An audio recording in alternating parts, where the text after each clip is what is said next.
Você já ficou confuso ao ouvir falar em DI ou CDI? Então esse vídeo é para você. Mãe, salva esse vídeo, hein? Eu não vou te explicar de novo o que é a taxa DI.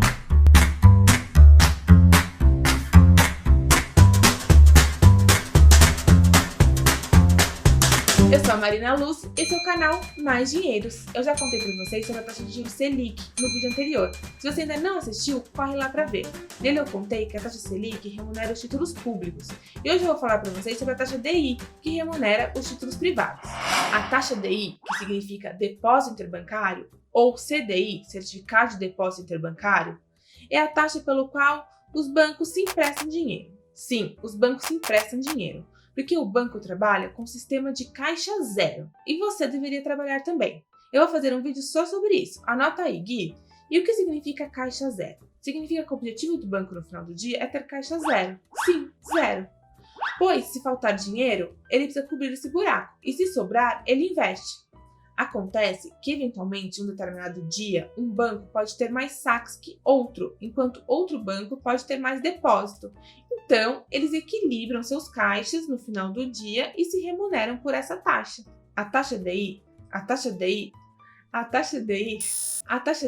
taxa de referência para investimentos de renda fixa privados, como os CDBs e fundos de renda fixa. Se você tem um desses produtos, provavelmente a sua rentabilidade é dada como percentuais da taxa DI.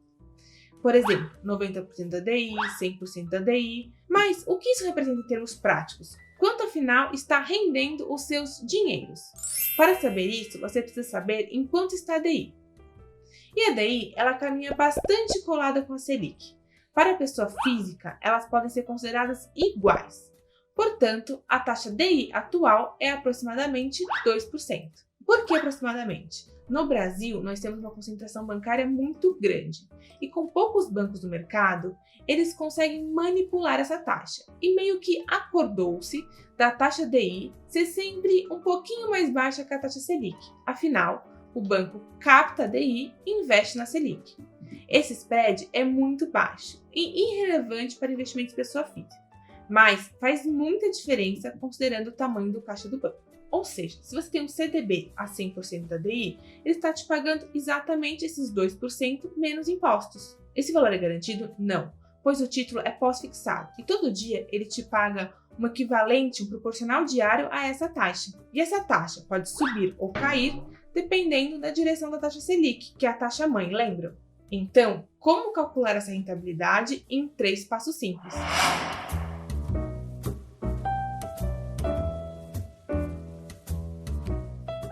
Passo 1. Descubra qual a taxa DI atual. Passo 2. Descubra a qual percentual da DI o seu investimento está atrelado. Passo 3. Faça as contas. E como faz essas contas? Vamos considerar a DI a 2%. E vamos fazer a simulação para um CDB que paga 90% da DI e para um que paga 110%. Para saber, de fato, qual é a remuneração final desses títulos. Vamos lá, editor, coloca os números aí na tela para mim. Você pega a calculadora e coloca o valor da DI atual. No nosso exemplo, 2%. E multiplica por 0,9 para um CDB de 90% e por 1,1 para um CDB de 110%. Entenderam a lógica? Você não pode esquecer de considerar o valor tributário nessa conta. Os CDBs são tributados pela tabela regressiva de imposto de renda, o que significa que quanto mais tempo o seu dinheiro fica aplicado, menos você paga de imposto de renda. Editor, dá para colocar a tabela em algum lugar aqui? Somos novos nisso, gente. Só lembrando que o R é cobrado somente sobre o rendimento, nunca sobre o valor principal. Essa é uma dúvida muito frequente. Vamos fazer a conta considerando que você vai ficar com o dinheiro investido por mais de 2 anos e, portanto, estará na menor alíquota de imposto de renda, que é 15%. A conta ficaria da seguinte forma: 2, que é a nossa taxa DI, vezes 0,9 para um CDB de 90%, vezes 0,85, que é igual a 1,53, no caso de um CDB de 90%, e 1,87 para um CDB de 110. Por que multiplicar por 0,85? Porque é 1 menos os 15% de R sobre o rendimento. Se você estiver considerando menos de 6 meses de investimento, teria que multiplicar por 0,775, que é 1 menos 22,5. E a conta ficaria da seguinte forma: 1,40 no caso de um CDB de 90% e 1,71 para um CDB de 110%. E como seria essa conta para um CDB que rende 100% da DI? Que é o caso do valor que você deixa na Nuconta, por exemplo. Estou falando isso porque muita gente me pergunta especificamente sobre a Nuconta. Seria a seguinte forma: taxa DI vezes 1 vezes 1 menos IR. No nosso exemplo, 2 vezes 1 vezes 0,85, igual a 1,7. Esse é o rendimento atual de um CDB a 100%, considerando 15% de IR, ou seja, cada R$100 investidos rendem 1,70 ao ano. Isso se a taxa de juros não cair ainda mais.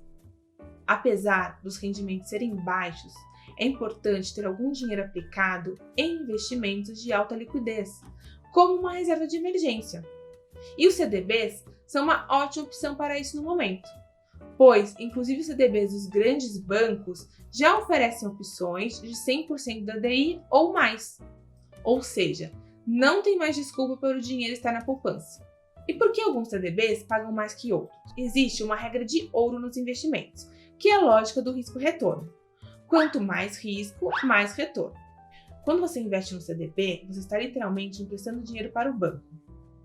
Então, quanto maior o banco, normalmente menor a remuneração. Por quê? Porque quanto maior o banco, menor o risco do banco quebrar e, consequentemente, menor o risco de você perder dinheiro. É perigoso investir em CDBs de bancos menores? Risco sempre existe e bancos já quebraram. Mas no momento, o sistema financeiro brasileiro está muito bem estruturado, está muito sólido. Além disso, contamos com o FGC, que é o Fundo Garantidor de Crédito.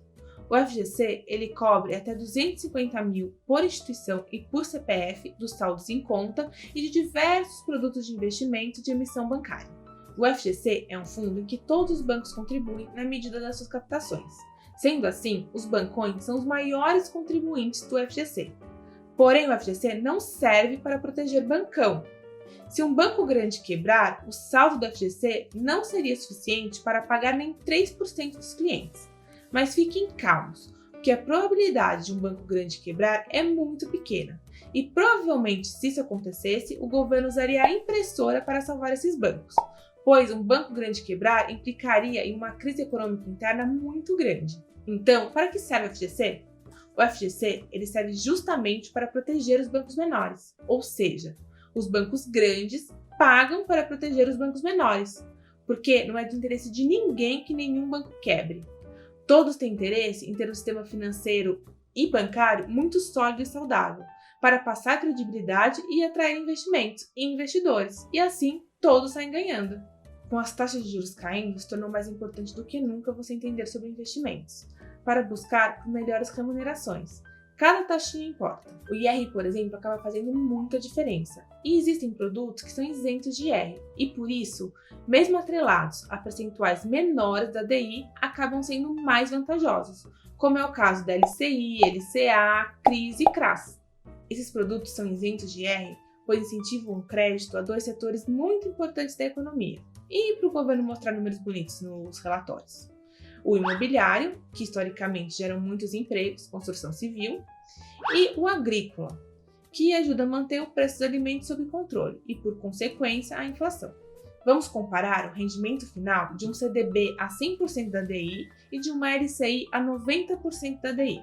Um CDB de 100% da DI tem um rendimento final de 1,70, como vimos anteriormente. Já uma LCI de 90% da DI tem um rendimento final de 1,80, ou seja, superior ao CDB de 100%. Isso acontece por ser isento de imposto de renda. Nos casos dos fundos de investimento, é importante também levar em consideração o valor das taxas de administração, pois, diferentemente do IR, essas taxas não incidem somente sobre o rendimento, e sim sobre o valor total. Por isso, mesmo sendo uma taxa muito pequenininha, o impacto sobre o seu rendimento final é grande. Então, fica a dica: fuja dos fundos de renda fixa com taxa de administração, ok?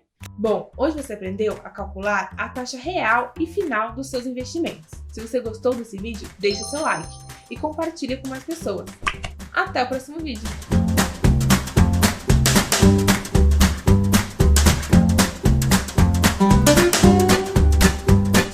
Oi, mãe! O que é taxa DI? Mas eu já te expliquei isso! Como assim esqueceu, mãe? Qual objeto da minha estante eu vou mostrar hoje? Minha lavanda de plástico. Os filósofos dizem que a beleza das flores está no fato de elas serem infinitas, mas as flores de plástico fazem menos sujeira. Flores de plástico não morrem jamais. Canta aqui. As flores de plástico não morrem. Jamais. Não tem jamais. Não tem jamais?